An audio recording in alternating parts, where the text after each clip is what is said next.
Morning, students. Today we are going to study a very important topic in management accounting, and the name of the topic is ratio analysis. To start with, we will try to understand at first as to what ratio is. Ratio की हिंदी अनुपात, और अनुपात का मतलब ये कि we use this as a technique of making comparison or establishing a relationship between two variables of similar nature, or those two variables are comparable with each other. Ratios can be expressed in terms of percentage, in terms of proportion, or sometimes even in terms of quotient. और management accounting में हम लोग ratios को times के form में भी express करते हैं. आप जब रेशियो एनालिसिस की बात करते हैं, ratio analysis is a tool which the management uses for the purpose of arriving at some management decisions. Ratio analysis का interpretation company to company, business to business vary करेगा. डिपेंड करता है कि वो जो कंपनियां हैं, वो जो बिजनेस है, वो किस इंडस्ट्री को बिलोंग करती है, उसका साइज क्या है, उसका नेचर क्या है, इसके ऊपर. एक बहुत इंपॉर्टेंट चीज जो स्टूडेंट्स को जानना चाहिए कि रेशियोज बनाने के लिए और रेशियोज के सहारे एनालाइज करने के लिए हम लोगों को डेटा या इंफॉर्मेशन कहाँ से मिलेगा. द डेटा और the informations which we will be getting, the source will be the financial statement, और उसको हम लोग डिवाइड कर सकते हैं इनकम स्टेटमेंट और बैलेंस शीट में. तो आपको ध्यान ये रखना है कि रेशियो एनालिसिस करने के लिए आपके पास एक बहुत अच्छा रिलायबल इनकम स्टेटमेंट होना चाहिए और पोजीशन स्टेटमेंट होना चाहिए, जिसके सहारे हम लोग अलग अलग रेशियोज को कैलकुलेट करेंगे और फिर मैनेजमेंट उन रेशियोज के सहारे मैनेजमेंट डिसीजंस ले पाएंगे. वैसे तो रेशियोज का इस्तेमाल या रेशियो का जो क्लासिफिकेशन है वो अलग अलग होता है, लेकिन हमारे डिस्कशन के पर्पस के लिए we are going to classify the ratio basically in two broad categories. One is profitability ratio and the other one is the activity ratio. कभी कभी हम लोग रेशियोज को बैलेंस शीट रेशियो भी कह सकते हैं, यानी कि ratios which are totally dependent upon the balance sheet items. आज स्टूडेंट्स हमारा फोकस होगा प्रॉफिटेबिलिटी रेशियो के ऊपर, और उस प्रॉफिटेबिलिटी रेशियो में we will be starting with first gross profit ratio.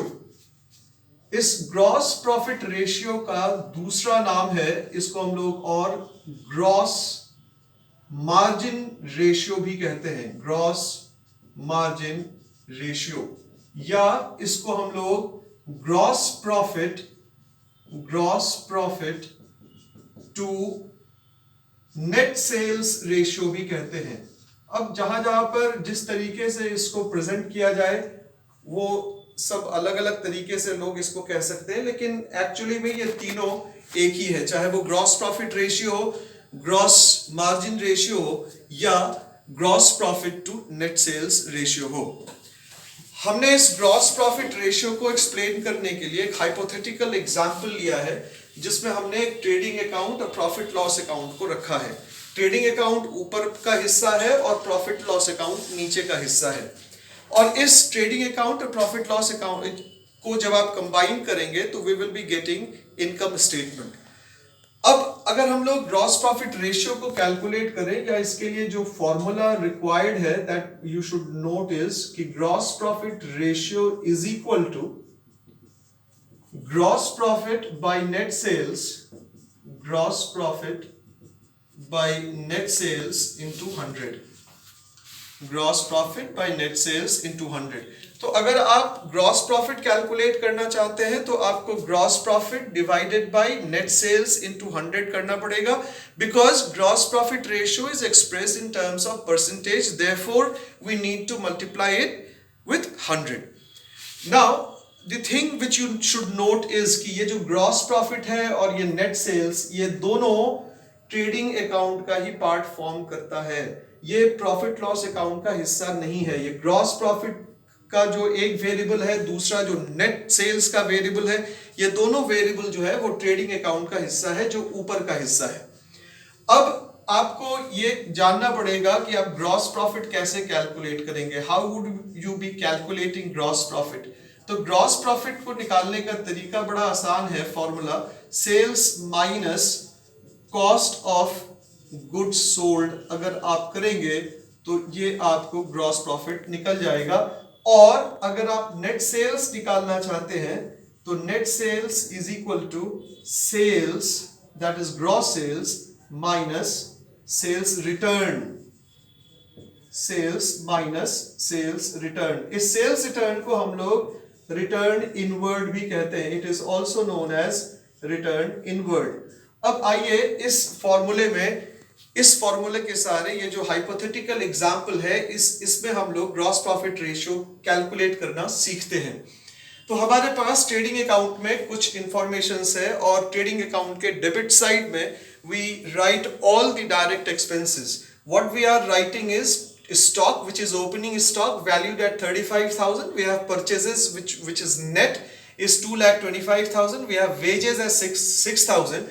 And on the credit side, we are having sales as rupees 4 lakhs and closing stock, that is unsold stock, at the end of the year is 50,000.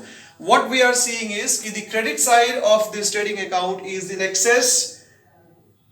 excess by rupees 1,84,000 from the debit side.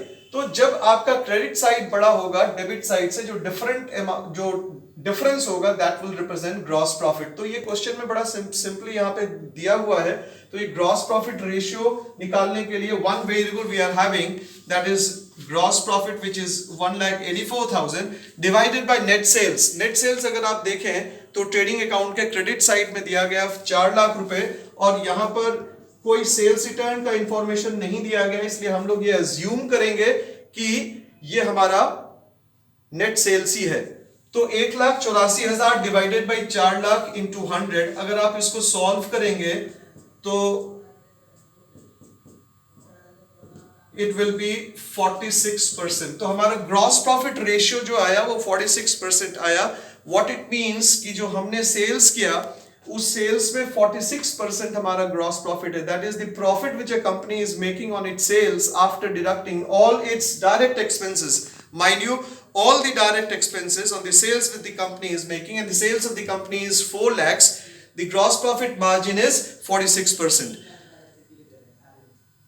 तो ये था हमारा gross profit ratio. अब profitability ratio का जो आगे का जो रिमेनिंग रेशियोज होगा, जैसे नेट प्रॉफिट रेशियो और ऑपरेटिंग रेशियो, उसको हम लोग नेक्स्ट क्लास में या नेक्स्ट वीडियो में पढ़ेंगे। Thank you.